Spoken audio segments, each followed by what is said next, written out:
And just to back you up, we see Citibank and the other big banks saying, well, hold your money for 7 days. We see Bloomberg, federal regulators are ordering public and private pension funds. Since when can you do that in a free country? To invest in failed banks. That's a quote. In fact, print me the Bloomberg or Business Week again. It actually says, and now Argentina just took their pension funds. Greece is talking about taking their pension funds. They tried to take the Icelandic pension funds, but the people rioted for a year and said no. And so, I mean, this is incredible. They're openly saying they're going to take the pension funds. The cybersecurity bill passed the House. Now in the Senate says for any emergency, including financial, the president can, quote, shut down the internet or selectively shut down the web. We see internet censorship passing in Italy. We see it passing in France. We see it passing last week in England. We see national publications mainly singling me out, saying I'm calling for violence when I'm not, calling for censoring us. I mean, so clearly you can see them lining everything up and getting ready for a war as a political distraction, but the real enemy is us, fleecing us further, and like a bully sitting on our chest, pounding us in the face, breaking our will. So the criminal Madoffs and Ken Lay types that run our society, they're trying to go for broke and then make sure they can protect themselves from the people. Exactly. Like I said, these are nothing more than money junkies. They can't get enough. Just like a heroin addict. They have no bounds, no boundaries, no loyalties. They'll do anything to get their money fix. And that's what's going on now. And then the other ones, the politicians, they need their power fix. So it's a perfect group. They're the gang, and they are destroying this nation. And as we've said before, people railing about, oh, nationalism and socialism, it's fascism. The merger of state and corporate powers. Oh, here's a beauty for you today. You know this private equity firm, Cerebus, that they own Chrysler, and they also own 51% of GMAC. And this private equity group, the chairman and CEO is John Snow. He was the Treasury Secretary before Hank Paulson under Bush. One of the board of directors is that brilliant, shining light of intelligence and integrity, Dan Quayle. Well, today it was announced that Cerebus just bought DynCorp. You know, those mercenaries, those soldiers of the Fortune 500, those military contractors. That's what's going on. We bail out Chrysler. We bail out GMAC. And what do they do with that money? They buy another piece of the war. It's a racket. Just follow the names. I've said this over and over, and I'll say it again. If the names on Wall Street were named Celente, Caruso, Mondavi, Puccini, Rossini, they call it the Mafia. But when you call it Dan Quayle and Jon Snow and Hank Paulson, oh no, they're just public servants and really, really swell financial geniuses. Well, Gerald Celente had Catherine Austin Fitts, high-level former federal officer. Brilliant woman. Yeah, yep. Absolutely. Headed up HUD. And when she discovered all of this, and she said, Alex, you had a show on about CPS taking people's kids, and you didn't know, and she sent us the documents and mainstream news articles. I mean, I don't know everything. In fact, I don't know much. The more I learn, the more I know how much I don't know.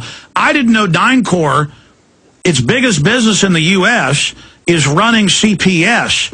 So the counties and cities stealing people's kids without due process and then selling them off literally to adoption agencies.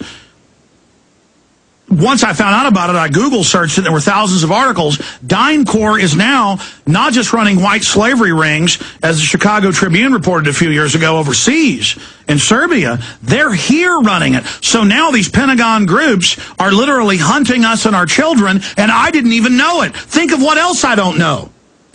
And before we were talking about how they're clamping down on the little people with regulations. Oh, they just came out with the latest IRS reports and how they're not going after big corporations. That's right. They're going after the little people. Don't the people see what's going on over here? They're going to crush the rebellion before it starts. we're making it really clear. We're calling for an intellectual revolution. One of the minds, not guns, because you're not going to outgun these guys. And anybody that thinks they're out of their minds. They'll crush you like a gnat. We won a revolution in this country before with minds. We could win it again. And that's what we're saying that can happen. You know, it's that 20% solution.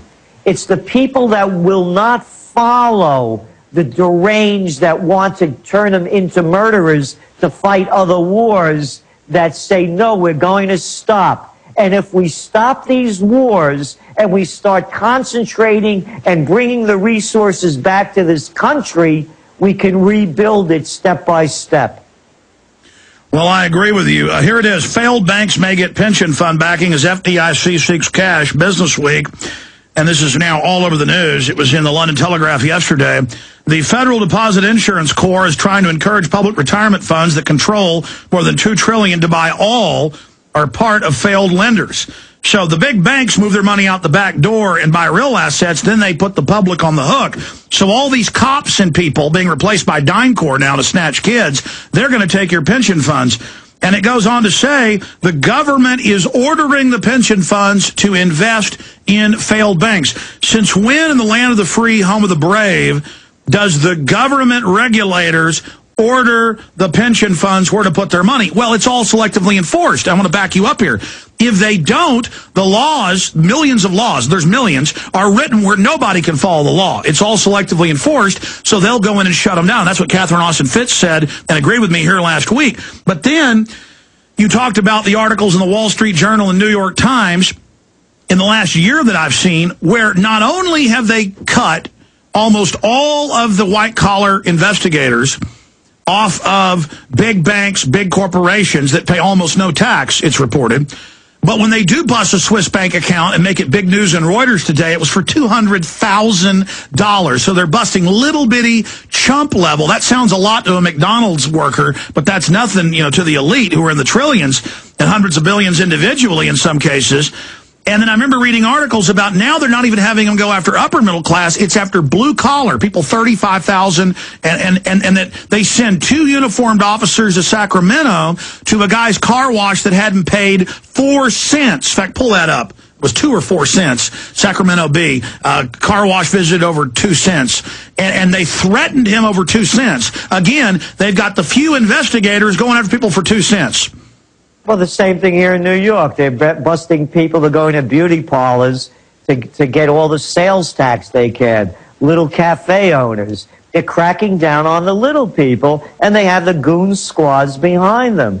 There's a lot of things going on right now that people should be watching around the world. And one of them, of course, is Greece. This is just the beginning. We could actually see the breakup of the European Monetary Union. There's going to be countries that aren't going to be able to cut it. But also, look at the riots going on in Thailand. Look what's going on in Kyrgyzstan. Look what's going on in Latvia, Lithuania, the Ukraine. We're going to see the seeds of war are already fermenting. They're blossoming. They're coming up from the ground. Look what happened in Hungary. Again, people should really take a global view. They just brought in a very right-wing government, and the neo-Nazi party, they just got almost 20% of the vote. So we're going to start seeing some real backlashes going on.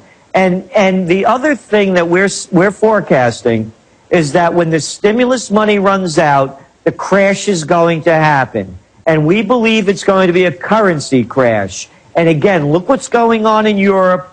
And they're covering it up. It's much worse than they're making it seem, even with Greece. And you go back to December of 09, a couple of months ago, they said, oh, don't worry about it. The Greece problem is not going to be a big one. We can take care of it. Well, they just broke the rules. They said they would never, under the Maastricht Agreement, bail out a failed country, and now they're doing it. So the entire systems are failing, and people better plan for the worst.